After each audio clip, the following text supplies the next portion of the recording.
During the last session, the Minnesota House took steps toward expanding the state's medical marijuana law. One representative who has been working on cannabis legislation for the past several years is Mike Freiberg from Golden Valley. I sat down to talk to Representative Freiberg this week for our Newsmakers segment.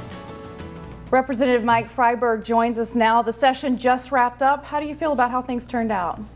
I mean, it's never exactly pretty, but they were able to reach sort of a broad agreement on budget targets. There are still quite a few details to be worked out. We were already going to have a special session in mid-June, so that's probably when this will all get addressed. So I'm glad there's general agreement. It sounds like a pretty good agreement that I can certainly live with. So, it would have been nice if it ended on time, but this has kind of become the new normal.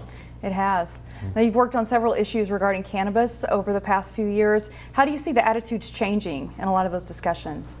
It's definitely changing. There's definitely more acceptance of it. I mean, I've always sort of felt like this is something that's coming to Minnesota. It's now legal in multiple states, so I've always sort of felt like if we're going to do it, and I assume we are because it's happening everywhere, we need to do it right. We need to do it in a way that makes sure it's not targeted at kids. It doesn't become another tobacco epidemic, and I feel like we've discussed it in a responsible fashion. There was bipartisan support for the bill. So it seems like, I know something like 60% of the Minnesotans are in favor of legalization of the adult use of cannabis. So it's starting to be reflected in the legislature, I think, with the bipartisan vote, but we still have a ways to go. Tell us about the one that was passed. Sure. Well, it's a good, responsible bill.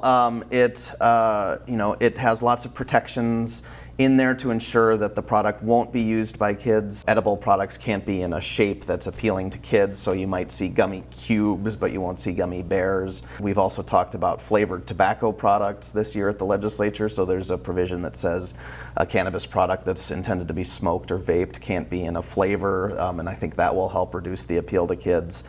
Just generally speaking, though, I mean, there's lots of criminal justice issues related to it, too. I mean, African American people and Caucasian people use cannabis at the same rate currently, even though it's illegal, but there's huge disparities in the way it's prosecuted as a crime right now. So I think getting rid of prohibition will help address some of those issues too, and will just help address some of the disparities in the criminal justice system. Sure, and we also saw some expansion as far as medical uses this time around. Is that right? Yes. So the adult use bill, it passed in the House, but it did not pass the Senate, so it's not going to become law. But I do think the discussion around it was helpful in just sort of encouraging legislators of both parties to adopt some reforms of the medical cannabis program too, because that program has been unaffordable for a lot of people.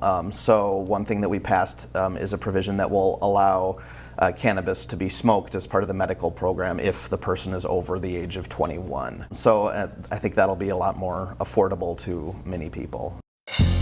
Find more local news stories at ccxmedia.org and follow us on social media.